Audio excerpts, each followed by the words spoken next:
অনুষ্ঠানটা হলো, আজকের মেহফিল হলো আজ জশ্নে ঈদে মিলাদুন্নবী। অনেকেই বলেন মাওলুদ শরীফ মানানো বেদাত, করা যাবে না, কোরআন ও হাদিসের কোনো দলিল নাই, যারা করে সব বেদাত। মোবাইল খুললেই রবিউল আব্বাল মাস আসলেই কিছু ব্যাঙ কুয়া থেকে উঠে যায়, উঠে সমাজ গরম করে। এখন আমাদের ঘরের ছেলে যারা মোবাইল ব্যবহার করে, তারা মোবাইল দেখে দেখে 3 মাসে মুফতি হয়ে গেছে, 6 মাসে মুফতি হয়ে গেছে। আর 6 মাসে 3 মাসে মুফতি হয়ে সহি আর জয়ীফ হাদিস নিয়ে মসজিদের ইমামের সঙ্গে ঝামেলা লাগে। ওরা বলছে কি বুকে হাত বাঁধা দরকার, নাভির নিচে হাত বাঁধা ঠিক নয়।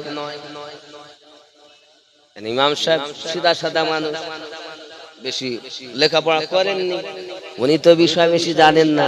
হানাফি মাযহাবের মানুষ হিসেবে উনি চলেন। কেউ বা হয়তো সরকারে আলা হাজরাতের ভক্ত, এবং কেউ বা দেখা যাচ্ছে দাদা হুজুর পীর কিবলা রহমাতুল্লাহ আলাইহির ভক্ত। বেচারা সাদা সিধা মানুষ, বেশি লেখাপড়া করেননি, উনি তো জানেন না। ইয়ে বেটা এখন কিছু আমার মতো লেকচারার উঠে বক্তব্য দিয়েছে, সেটা শুনে ফলো রেখেছে। হাত বুকে বাঁধা যাবে না, সিনায় হাত বাঁধা দরকার।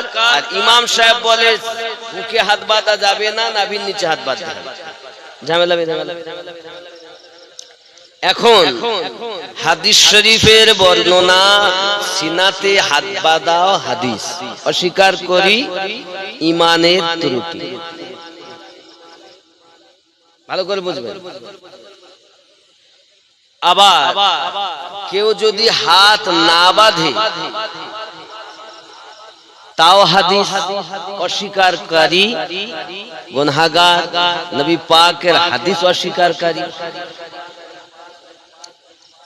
সিনায় হাত বাঁধা হাদিস, হাত না বাঁধাও হাদিস, কিন্তু নাভির নিচে হাত বাঁধা হাদিসও বটে, সুন্নাতও বটে। হাদিস মানা হবে এখানে বাঁধলে, আবার হাত না বাঁধলেও হাদিস মানা হবে। আর এখানে বাঁধলে হাদিসও মানা হবে, সুন্নাতেরও আমল। এখানে হাত বাঁধা 11টা হাদিস, 3টি জয়ীফ, 8টি সহিহ। এই যে 3 মাসের মুফতি যারা হয়েছে, এরা তো জানে না, এরা ওই জয়ীফ 3টে ওদের কাছে আছে, ওরা ওই দেখি ঝামেলা শুরু হয়ে গেল। তাহলে বুঝে নিতে হবে যে আমরা আহলুস সুন্নাহ ওয়াল জামাআতের মানুষ, বুঝে সুঝে সুন্নি হয়েছি। আর ওরা না বুঝে কেউ ওয়াহাবি, কেউ লামোঝাবি, কেউ কাদিয়ানি, কেউ মাউদুদি, এক কথায় বিভক্ত হয়ে গেছে বহু দলে। একটি ইসলাম ধর্ম, দল হলো 73টি। ইসলাম ধর্ম কয়টা? দল কয়টা? আরে ইসলাম যেমন একটা দল হতো, একটা নবী একজন, একই নবীর উম্মত হিসাবে একই রকম ভাবে মানতাম, তো নবী মানা তো দ্বিমত। নবী একজন বার্তাবাহক, বলুন নাউজুবিল্লাহ। আল্লাহ পাক দিয়েছেন, ওনার কাছে পাঠিয়ে উনি সেই সংবাদটা দিয়েছেন, তাছাড়া অন্য কিছু নয়। ডাইরেক্ট আমি তাদের ওয়াজ শুনেছি, দুশমনদের। আব্বা আমার বার্তা বাহক শুধুমাত্র আল্লাহ পাকের বাণী পৌঁছিয়ে দিয়েছেন, এইটুকু, আর কিছু নয়। এ কথা যারা বলে তারাও কলেমা পড়ে। আবার যারা নবী পাককে মাকানা ওয়া মাকুনের খবর আল্লাহ দিয়েছেন নবীকে, নবী পাক কিয়ামত পর্যন্ত যাহা কিছু হবে এবং দুনিয়ার শুরু থেকে যা কিছু হয়েছে সমস্ত খবর মুস্তাফা জানে রহমতের কাছে আছে, তারাও কালেমা পড়নেওয়ালা। কথা বুঝতে পারছেন?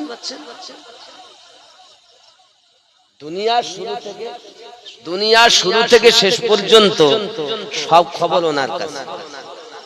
নবী পাক এও বলেন, কারা জাহান্নামী হবে আমি জানি, তার আব্বার নাম কি তাও বলতে পারি, তার দাদুর নাম কি তাও বলতে পারি, তার পরদাদুর নাম কি তাও বলতে পারি।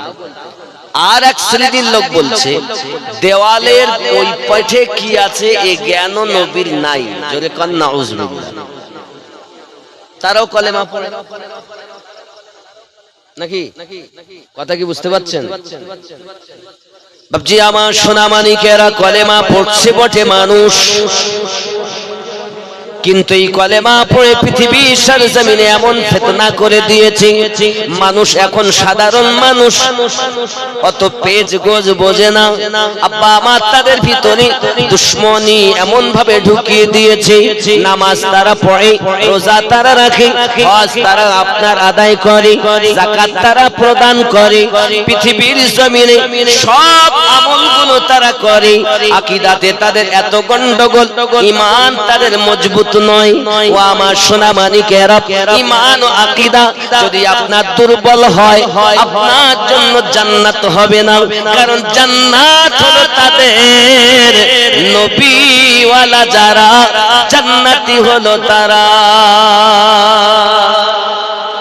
सरकार आला हजरत बोलें, तुझसे और जन्नत से क्या मतलब, वहाँ भी दूर हो, हम रसूलुल्लाह के जन्नत रसूलुल्लाह की। जन्नत तारा पावे যারা নবীওয়ালা, তারাও তো বলে আমরা নবীওয়ালা। আচ্ছা, যারা প্রেম করে তারা কি কখনো দুশ্মনী করে, বদনাম করে? যারা প্রেম করে, মনে করুন আমাদের বাবাজিকে আপনি ভালোবাসেন, বা যে ইমাম সাহেব বক্তব্য রাখছিলেন আমার আগে, ওনাকে ভালোবাসেন, ভালোবাসা যদি থাকে তো বদনাম আপনি করবেন? আপনি দাদা হুজুরকে ভালোবাসেন, দাদা হুজুরে কেউ যদি বদনাম করে তা আপনি সহ্য করতে পারবেন? আপনি সরকারে আলা হযরতের মোহাব্বতকারী যদি কেউ বদনাম করে, দুর্নাম করে, আপনি সহ্য করতে পারবেন? এটাই হলো মোহাব্বতের তাকাজা। প্রেম দেখা যায় না, তো প্রেমের বহির প্রকাশ পায়, ঠিক না বলে? যার সাথে যার ভাব, তার মুখ না দেখতে পেয়ে পিছন দিক দেখেছে, তাতেও তার লাভ। বোঝা যায়নি? আব্বাজি এখন প্রেম দরকার। যারা বদনাম করে তারা সচ্চা প্রেমিক নয়, আর যারা প্রেমিক তারা দুর্নামের আশ্রয় দেয় না। দুটি দিক। এখন আমি আপনাদের এই খুঁটি থেকে দুটো দল ভাগ করব। একটি দল বাম সাইডে, ওই দলে সবকিছু আছে, আবার ডান সাইডে একটা দল, সেটা তো সবকিছু আছে। ডান সাইডের দলে নামাজ, রোজা, হজ, যাকাত, মিলাদ, কিয়াম, দরুদ, সালাম, মুরাকাবা, মুশাহিদা, পীর, মুরিদি, জিকির, আজকার সব কিছু আছে। পাশে মোহাব্বতও আছে, আদবও আছে। আর একটি বাম সাইডে দল নামাজ, রোজা, কলেমা, কালাম, হজ, যাকাত, ইসলামের যত আরকান, মুরাকাবা, মুশাহিদা, পীরি, মুরিদি সব কিছু আছে। ডান সাইডে যা আছে বাম সাইডে তা আছে, কিন্তু বাম সাইডের থেকে ডান সাইড ওয়ালাদের দুটি জিনিস বেশি, একটা মোহাব্বত আর একটি আদব। আপনারা বলুন এই দুটো দলের মধ্যে কোন দলটি বেশি ভালো? কথা বলেন কেন? মোহাব্বত আছে, আদব আছে। এই দুটি জিনিসের মূল্য কত? প্রেমবিহীন ইবাদতে মজা নেই। তাহলে বাম সাইডে ইবাদত আছে, মোহাব্বত, ইবাদত আছে, বদনাম আছে। আর এখানে ইবাদত আছে, মোহাব্বত আছে, বদনাম। কোনটা ভালো? দাড়ি আছে, টুপি আছে, হজ, যাকাত বাম সাইডে সব আছে, পীরি, মুরিদি, মুরাকাবা, মুশাহিদা সব, সুযোগ পেলেই বদনাম। আপনি দাড়ি দেখে ভুলছেন, তেলাওয়াত দেখে ভুলছেন না। আমার জওয়ান যুবক সোনামানিক পৃথিবীর সরজমিনে যেমন ডান সাইডের দলে দুটি জিনিস বেশি থাকার জন্য তারা আপনার হক বলে আপনার বিবেচিত হয়, তদ্রূপ সোনামানিকেরা আমার পৃথিবীর সরজমিনে যাদের ইবাদতের সঙ্গে মুহাব্বত আছে ওই দল জান্নাতি। মুহাব্বত বিহীন ইবাদতের কোনো মূল্য নাই। আব্বা তেলাওয়াত করুন, মুহাব্বত নাই, তেলাওয়াতের মূল্য নাই। নামাজ পড়ুন, মুহাব্বত নাই, নামাজের মূল্য নাই। আপনি যা ইবাদত করবেন তার মধ্যে যদি মুহাব্বত না থাকে, আপনার ভিতরে যদি আদব না থাকে, তাহলে ওই মুহাব্বত বিহীন ইবাদতের কোনো দাম নাই। হে জওয়ান যুবক, আপনি একটু নিচেই বিবেচনা করুন। বুকে হাত বেঁধে যদি নামাজ আদায় করি, এটা কি আদব আদব মনে হচ্ছে বেশি? আচ্ছা আচ্ছা, যখন আমি এখান হাত দেব মনে হবে না একটু নম্র ভদ্র? মাথাটা নিচু করে হাত বেঁধে দাঁড়িয়ে মনে হচ্ছে না যে আদব? আর যদি কেরাম মনে হচ্ছে আদব আদব মনে হচ্ছে? আদববিহীন ইবাদতের মূল্য কথা বুঝতে পারছেন? বাস্তব জিনিস। আব্বা আমার জওয়ান যুবক সোনামানিক খুব ভালো করে ব্রেনের ভিতরে নিন, তাহলে আমাদের ইবাদত হবে, তার সাথে মুহাব্বত থাকবে।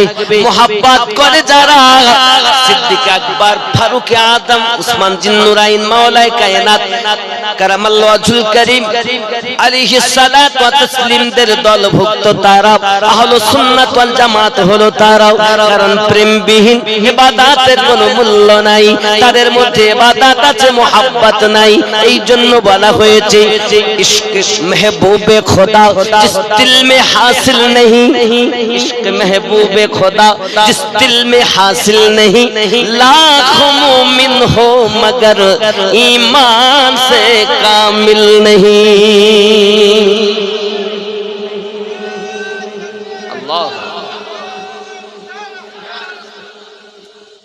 नाराए हैदर, नाराए गौस, नाराए ख्वाजा, मसलक आला हजरत, नारे तकबीर।